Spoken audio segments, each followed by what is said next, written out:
What if Mega MANETRIC was in Gen 1 OU? Now, before going over the Mega, I think it's important to quickly go over its base form, for I have not covered base form MANETRIC before. And I probably never will, because look at these stats and tell me what could it possibly do in RBY. This is strictly a worse Jolteon. Its defenses are worse, I'm going to say. I think it... let me recheck. I think it technically has more... Oh, no, it doesn't. Even in terms of defense, Jolteon is just bulkier. So no, like, defensively, it's just worse than Jolteon. I guess it has, like... attack, I guess? They can use Body Slam, Hyper Beam, but who cares? Its speed is decent, but slower than Tauros is just a death sentence, I would say. So for the most part, no. There's just no reason to use MANETRIC. But now it's given a Mega. What's boost its defenses, what's give it much more special attack and speed, and suddenly, we have something that's a little more useful. But if we still had the same moveset that regular MANETRIC had, I would still say it's not enough. But thankfully, for Gen 6, it runs always one move that helps it a little bit, and that's Flamethrower. So now you have a consistent option against Executor, and technically Jinx as well. So, now let's try to look at Mega MANETRIC. Now, obviously, the main thing about Mega MANETRIC is just another Jolteon, and Jolteon is really not in a good spot right now. I think most people are just waiting for it to fall. I'm gonna play devil's advocate and say that it might not fall. There's a good chance that Jolteon can still hang on, albeit just the weakest member of RBY. And I think, obviously, with Mega MANETRIC in the format, Jolteon would fall, but I also don't think Mega MANETRIC would fall as well. I think Mega MANETRIC is a slight buff to regular Jolteon, but that slight buff is enough to where it's on the lower end in terms of power level, but also just enough to where it can stay relevant even as more generations go by. Or not in terms of, like, you know, Gen 1, Gen 2, but like as more players, you know, come and go, sort of thing.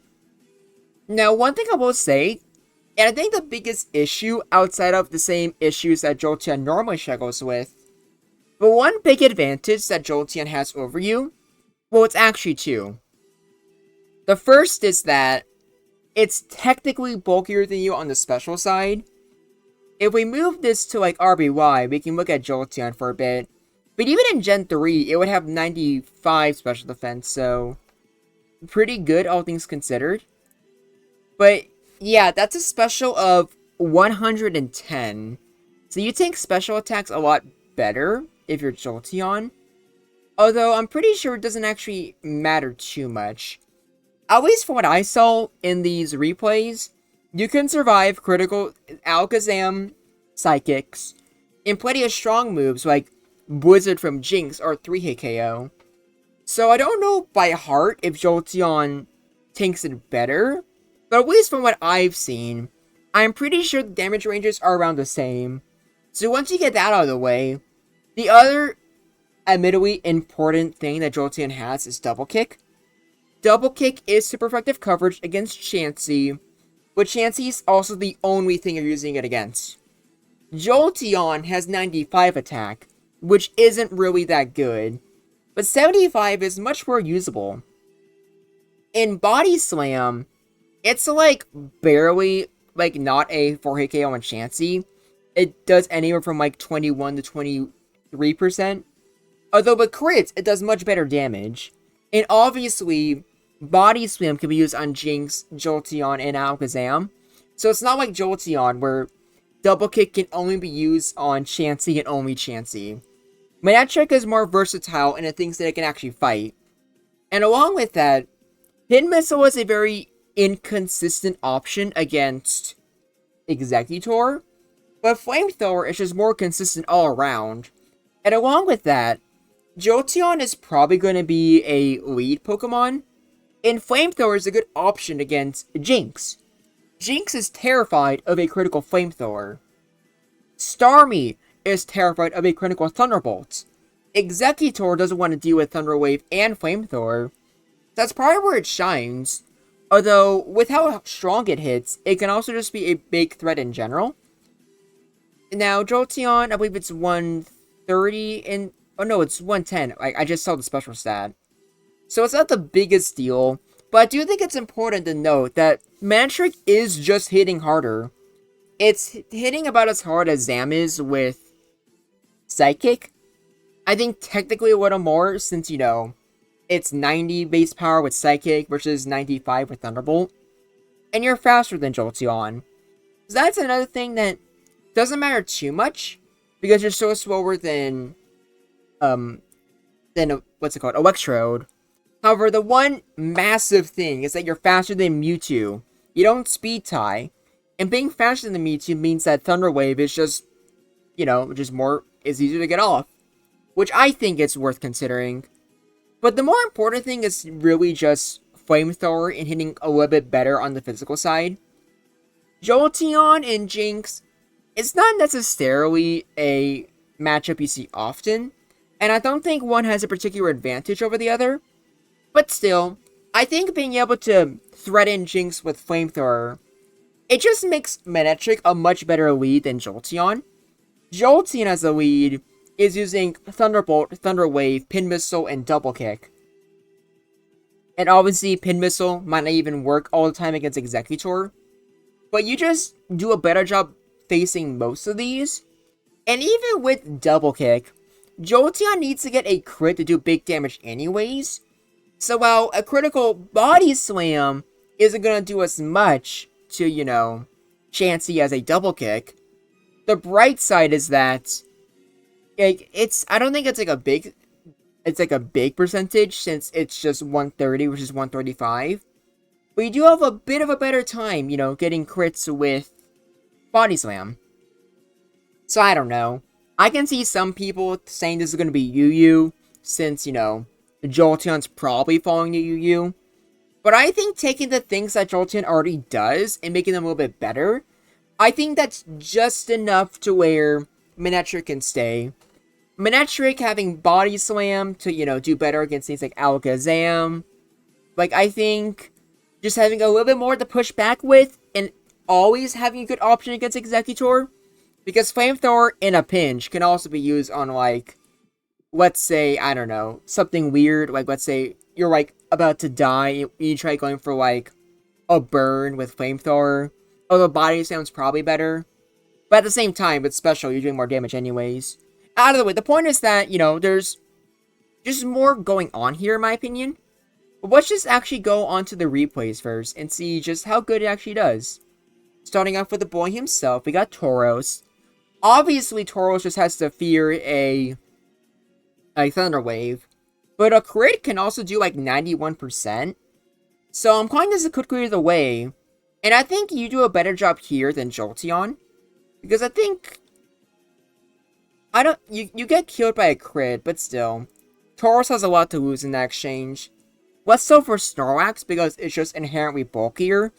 And doesn't care as much about paralysis. So it's a 2-hit KO, and one where you're probably fine, unless MANETRIC like, hits hard with a crit. And to be fair, a critical Thunderbolt will hurt a lot. But yeah. You got Chansey now, and Chansey and MANETRIC, they can paralyze each other. So I think it really just comes down to paralysis luck. Because, like, yeah, you're only taking technically not even a fourth from Body Slam. But at the same time, if you don't move, that nullifies it. And as you can see there, a crit is gonna hurt a lot. And you have a very good time critting. It's like more than a fourth. So, like, ironically enough, the amount, or the percentage to crit is probably around the same as is to not move with paralysis. So because of that, I think it's truly just anyone's game. And even in this scenario here, Chansey is paralyzed and getting close to red HP. So it's not exactly doing well. And here we have Alakazam. And And I tested it, and between Thunderbolt and Body Slam, I think Thunderbolt technically hits a little bit more, although both might just be in the exact same damage range, as you can see there. Thunderbolt was 34, and Body Slam was 30. So yeah, it's pretty even, all things considered. Obviously, Zam has the advantage with Recover, but MANETRIC also has the advantage in contrast with being faster. So there's always a chance that you can paralyze Alakazam first, and then it's fully paralyzed. And if that happens, then it might just be GG's right then and there. Despite the added special attack, Cloyster can survive. But on the bright side, you can survive an explosion. I'm pretty sure Jolteon can't even do that. Because the added HP and better defense, sometimes that adds up. The one issue with MANETRIC is that, you know, with most leads, it inevitably does get paralyzed. And you're just not cooking as much when that happens.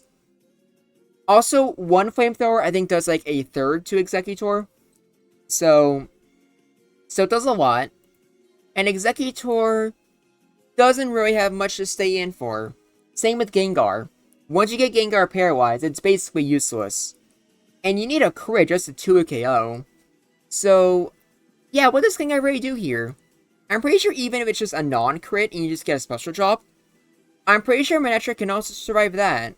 So yeah, poor Gengar. We're gonna keep moving now, and we have the actual Jolteon. And I kinda messed up here. I was thinking so much about the two of them being, you know, like, kinda mirrored to each other, I just went for Thunderbolt.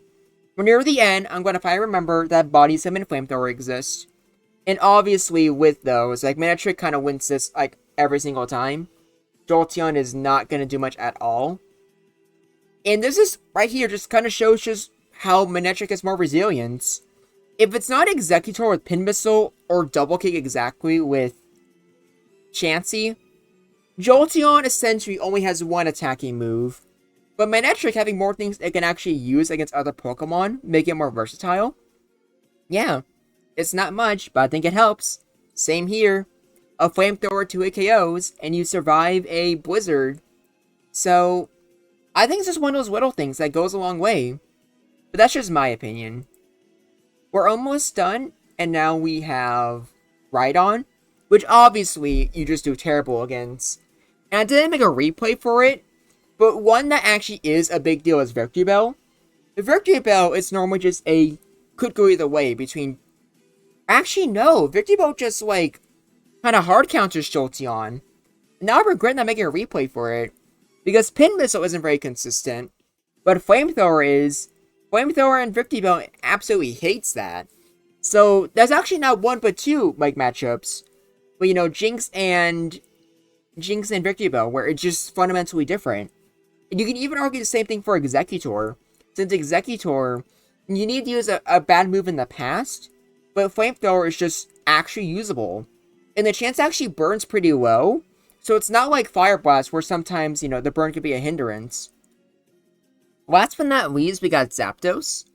And I didn't put Rest on this MANETRIC set, but if you don't want to use it as a lead, you could absolutely replace Body Slam with Rest. And if you do that, you kind of win very easily against Zapdos. Now, I didn't put it here, and thanks to Paralysis luck, MANETRIC ended up losing. But still, it needed Paralysis luck to actually lose in the first place.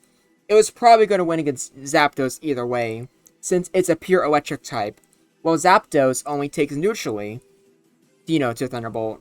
So that kind of adds up. But even then, even with bad Paralysis luck, it still almost won.